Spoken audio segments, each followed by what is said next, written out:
Wait.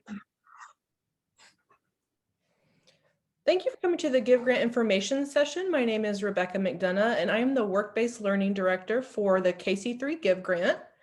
And Laura Grosick is our Career Navigator. We're both going to tell you a little bit about the Give Grant and the things that we offer here at Pellissippi State. So first, what is the Give Grant? It is the governor's investment in vocational education, and its purpose is to foster long-term partnerships between industry, K-12, and community colleges, and also TCATs. Our KC3 grant here at Pellissippi, that's our Give Grant. It is the Knox County Career Collaborative. So its goal is to increase enrollment and completion of IT-related diplomas, certifications, and degrees. Our grant is intended to address the following needs: barriers to education and training access, insufficient training opportunity, insufficient support services, and misalignment of education and workforce needs. There are several strategies that we employ to help alleviate these barriers, and the first one is going to be strategy 1. All right, so in strategy 1, one of the things that we are doing is we have come up with a career pathway for our students. So if you're interested in one of our programs, we have pathways, and I put those in the chat. We can send you a copy if you need that. But we have pathways in all 3 of our concentrations for IT: cybersecurity, networking, and programming. And these kind of outline the jobs that you could have, different ways to get there, whether that be through TCAT certifications or taking your CompTIA certifications and making those into classes. It kind of shows you that pathway of how that could work for you. Another one of the things that we're expanding on is our dual enrollment offerings. So we are currently offering 2 dual enrollment classes, and these are both part of our IT Associate of Arts concentrations. All 3 of them.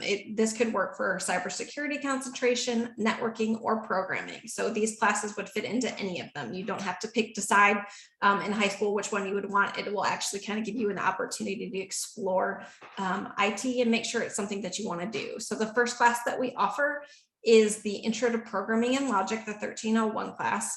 And then once you complete that, there's a database concepts class that you can take after that. So because we want it to be accessible to all high school students, it is a virtual asynchronous class. So usually what our students do is just have a study hall during their day, and then so during that time they'll work on their coursework. Throughout that time, I will, as the career navigator, I kind of check in on you, make sure that things are going well, and make sure that you're staying up on everything that you need to stay up on. So it is virtual asynchronous, which can be tricky, but we try to support you the best we can. Another thing that we are doing in strategy 1 is that we have outreach programs for students so that they can explore them. If you don't want to take a class, we have free just workshops that are a little bit shorter, or camps. So we offer those on Saturdays. We offer those during school breaks.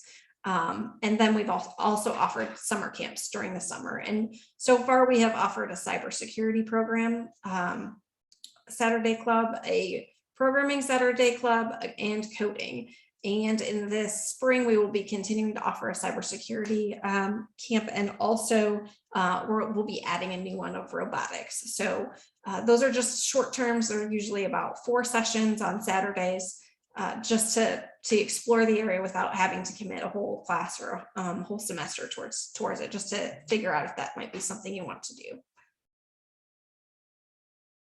And finally, we offer career exploration. So if anyone is interested in IT, I can meet with them and discuss how you might go about getting into the career that you want. So you can look at long-term goals and short-term, then we can figure out what you need to do in the short term to make sure that you get there. Another support system that we have is we do try to support our dual enrollment students as much as we can. So we give them an orientation so that before they even start their class, they kind of know what to expect. And then throughout the semester, we check in on those students.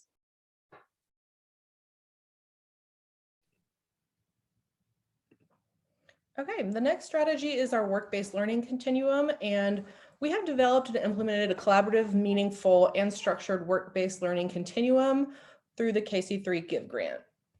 The first part of that continuum is to engage industry. So we work collaboratively with our major industry partners, identifying current and future workforce needs. We invite them to our CIT advisory board. We meet with them regularly to make sure that our curriculum, our instruction, and all of our work-based learning activities are preparing students for careers within our local workforce.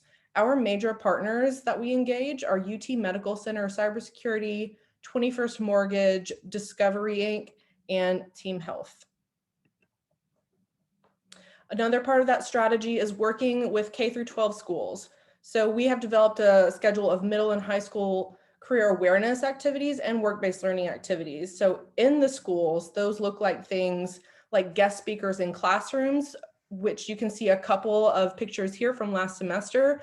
We have guest speakers from Y12, from Discovery, from Team Health, who come into classrooms and talk about what their jobs in IT look like and the career path and certifications that they had to get there. We also did a Day in the Life series, which is where we'll have people come in for our different degree concentrations and talk about what is a day in the life of a networking professional like, or what is the day in the life of a cybersecurity professional like. And we've done those in the evening, and we've also recorded those. So if anybody's interested in listening to those hour-long activities, they can go to the Give Grant video library and they can watch that information as well. Another thing that we do are field trips. So our cybersecurity lab at Strawberry Plains, we offer a virtual tour of that facility and then a Q&A follow-up with our department chair. We also, this semester, are fortunate enough to be doing some in-person tours of the cyber defense lab with a couple of local high schools. They're going to bring their students over. We'll also get to engage our mega lab director, hopefully our criminal justice director. All the students will take a full tour of the Strawberry Plains campus, and we'll end the day with lunch. So we're excited to be able to do some things on ground this semester and next semester. So we develop capstone work-based learning activities as well. Part of every college student who earns an AAS degree has a 135-hour college internship.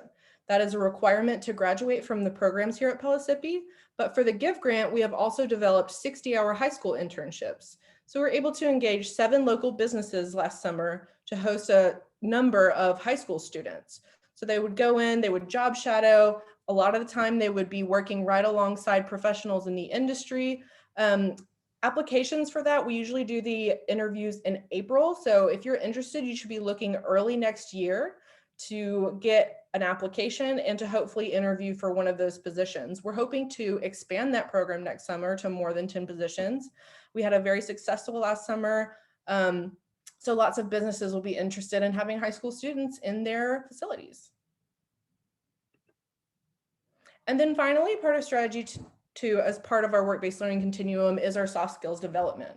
And we're lucky enough to partner with Boys and Girls Club Youth Force program for that part of our continuum.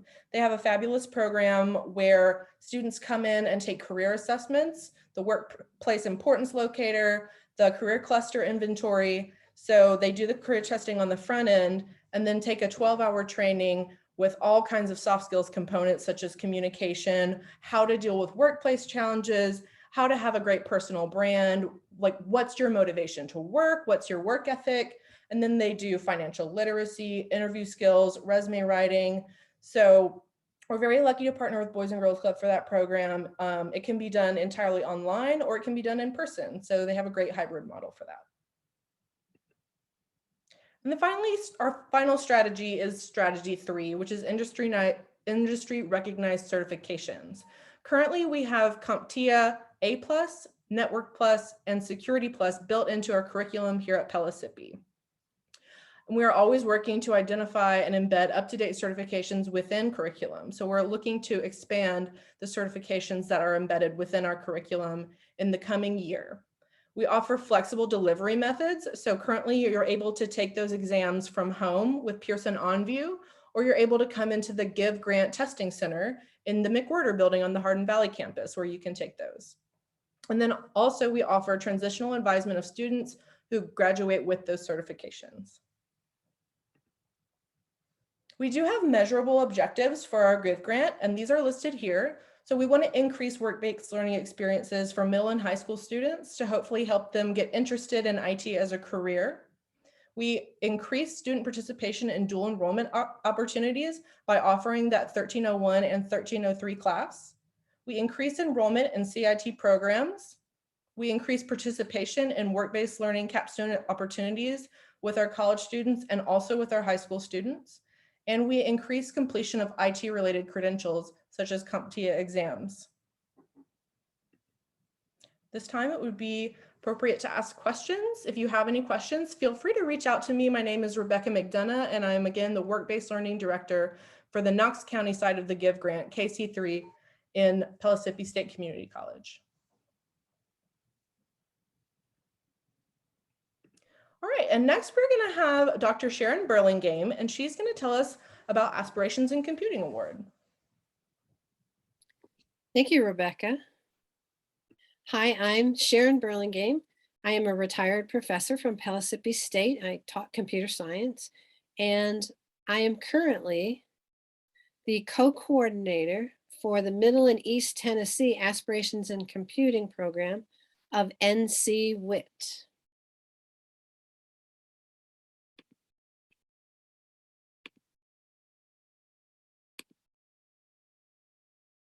I'm going to try to share my screen with you.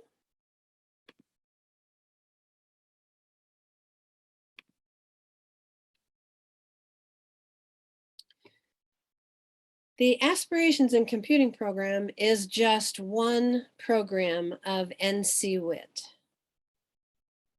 Let's take a quick look at what NC WIT is. NC WIT stands for the National Center of Women in Information Technology. And at ncwit.org, you can see the mission and all of the different programs that are supported by NC WIT.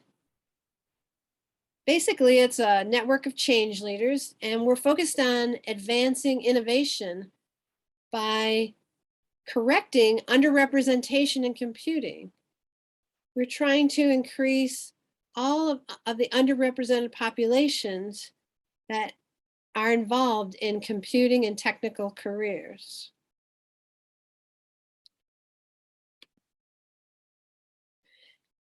As I said before, Aspirations in Computing is one tool that we use to try to diversify the tech workforce.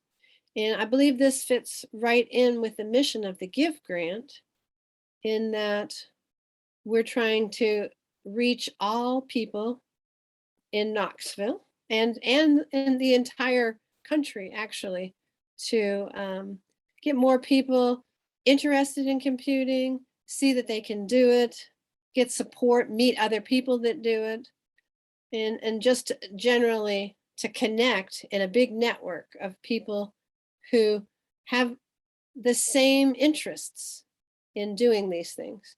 In the Aspirations in Computing at NC WIT has high school programs, collegiate programs, workforce programs and partners, volunteers from all over the world, alliance members that can belong to schools, companies, nonprofits, etc.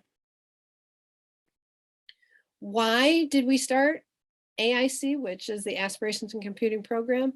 Because we have a pipeline problem. Basically, girls right now comprise only 22% of AP CS exam takers. And women right now are only earning about 17% of computer science degrees. But in 1985, way back a long time ago, women earned 37% of CIS degrees. So what we're trying to do is swing that pendulum back. We're trying to get to where we're at least 50% of women earning computer science and IT degrees. This is just some more statistics, but right now women make up only about 18% of software developers, and we want to increase that amount. Only 5% of technology leadership jobs are held by women, so we'd like to increase that. And why does that matter? Why does it matter who does the jobs? Well, because diversity benefits creativity. It has been shown by research that groups that have greater diversity can solve complex problems better and faster than homogeneous groups. And that's groups that are all the same, right? You have people who are different, they can see things from different points of view. And I think we all know after this COVID-19 crisis that there's a lot of complex problems that need to be solved. One final note, women improve innovation. It's not that women are better at innovating, but adding more women to a collective group, it just enhances the creative IQ of the entire group. And I think that maybe you've seen that in any kind of product development, that if somebody develops a product and they've only used it one way, it's only going to be good for the group of people who use it the exact same way as they do. So the award for Aspirations in Computing, the purpose of it is to identify, recognize, and encourage women and non-binary students for their aspirations in computing, their accomplishments, but also just that they have interest in computing. You don't, if you wanted to apply for this award, you wouldn't have to have created some giant program that did some special task. Basically, you could start by just knowing that maybe you did a little robotics experiment in school or at a camp. You helped your parents at home fix their printers or help them work their television. Just that you really think that you have an interest in IT. And then the application has some questions about what sparked your interest and what do you think you could do with IT in the future. Our reason for doing this is to build and support an IT workforce talent pool, which, as I mentioned earlier, our talent pool needs to be larger and more diverse. And this consists of a national award with local affiliate programs. I'm the coordinator of what we call a local affiliate program. It's the Middle and East Tennessee affiliate. And the big cities that you might recognize, it's the greater Nashville area, Cookeville, Chattanooga, the greater Knoxville area, which includes Blount County and Anderson County and Knox County, Kingsport and Bristol, and every city in between.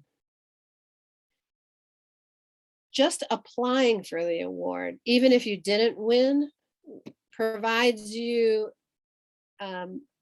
connection to a peer network through a Facebook group. And it also connects you with thousands of women employees in computing and IT in the United States. It allows you to build direct relationships with universities and employers, future employers. Some of the big names are Google, Facebook, IBM, Microsoft, but a lot of small companies are involved, especially in this area as well.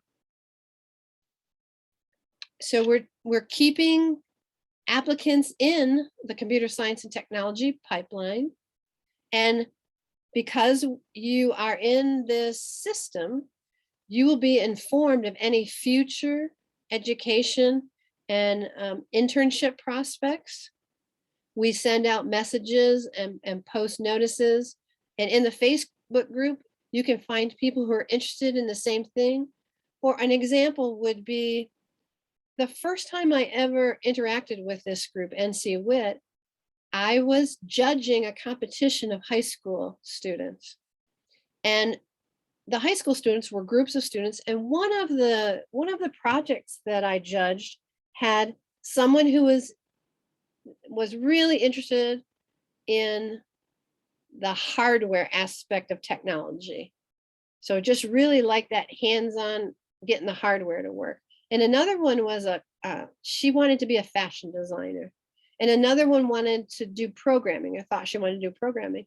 So what they did was they built a vest that had technology in it and programmed it so that when someone who had diabetes was wearing the vest, it could tell when that person's body temperature was going down really low, and it would turn on a heating system to automatically warm up that person's body. And it was so cool because, of course, the fashion designer made it look really nice so that the person would wear this piece of clothing and no one would know that there were wires and things inside of it. And then the other two people got the technology to work so that it could be an idea that could be used to save people's lives or make them more comfortable. So that's just one example that really hooked me in. We support applicants to the Aspirations for Computing program by giving them information, as I said. So for example, here, sharing information about the camps that the GIVE grant offers to students in Knox County, scholarships, internships, jobs.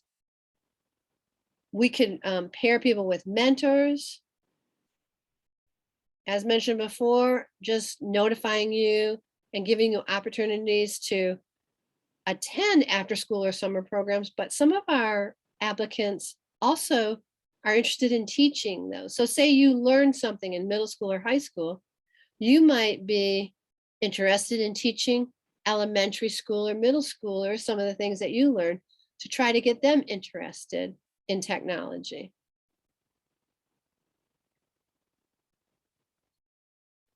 The specific award that I'm involved with right now honors 9th through 12th grade women.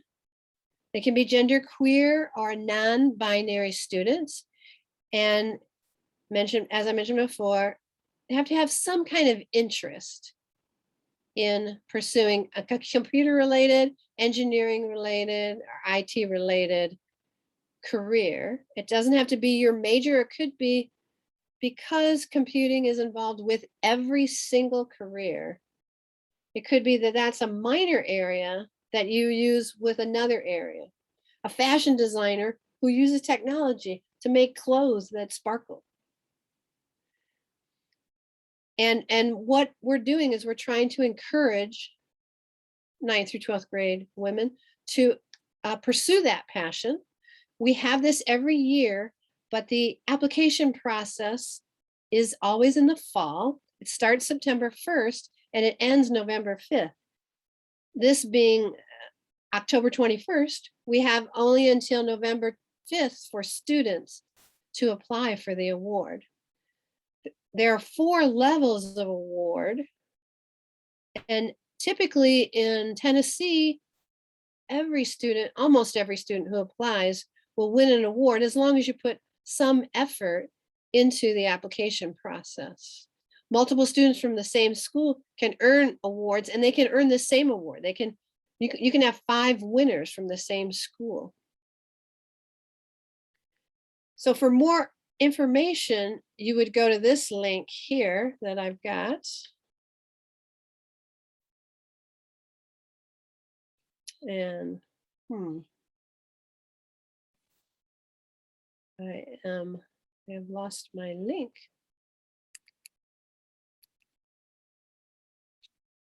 Let me come back. There we go. So a little bit more about the award is at this link. It's Aspirations, the aspirations.org link. And it explains everything that I've said, but it also allows you to click to apply, and it has step-by-step instructions for applying. You have to be in 9th grade and 13 years or older. If you're under 18, you have to have a parent's permission, okay? So your parent would have to go on the website and also create an account. When you apply, you create an account like you do in most everything that you do in life. And then your parent would have to just give approval. If you're 18 or over, you do not have to give your parents, get your parents' permission. There are different kinds of prizes.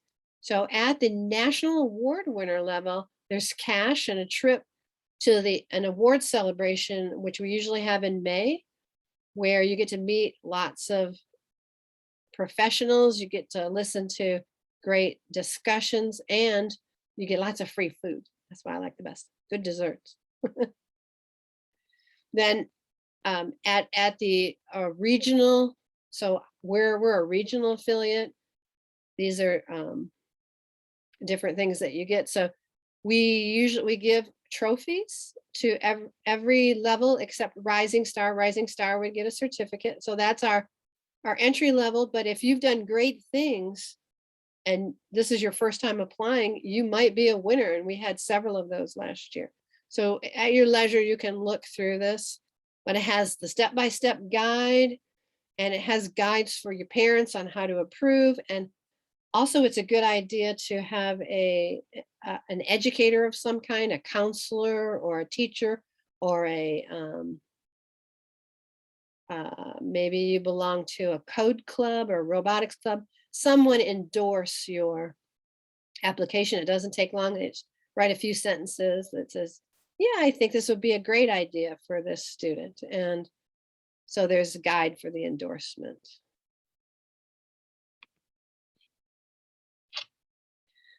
The other thing I wanted to mention is that educators also can earn awards. And this picture here shows an educator winning her award, being presented her award. And the educator awards are open. They stay open a little bit longer than November 5th. So if you are an educator who encourages young women to pursue computing or information technology, you can apply for that award. In order to be eligible to win, you have to endorse at least one student. And then educators, not only do they win a trophy, but they can also win professional development money to be used towards some project or some cause that they want to implement at their school. There are 2 sessions for Q&A, and these are Zoom events. For high school, November 3rd, there's a session. And for the educator and endorser Q&A, there's a Zoom on Wednesday, October 27th. And if you have any other questions or concerns, you may email me at sburlingame.pstcc.edu, or if you go to aspirations.org, there are links to click for any, to submit any questions that you might have. I think all the questions that anybody's ever had are already answered by the links, the hundreds of links that we have for you there. And if you're someone who wants to promote this at a high school, we also have it as a collegiate award with a slightly different name, but it's the NC Witt Collegiate Award. If you want to promote it, there's also links for people who want to promote the program. At this time, I'm going to return it back to Ms. Rebecca for final thoughts. Great, thank you so much, Sharon. That is all the information that we have for everybody. Again, if there are any additional questions, please follow up with us. My name is Rebecca McDonough, and my email address is rmcdonough@pstcc.edu. Thank you so much.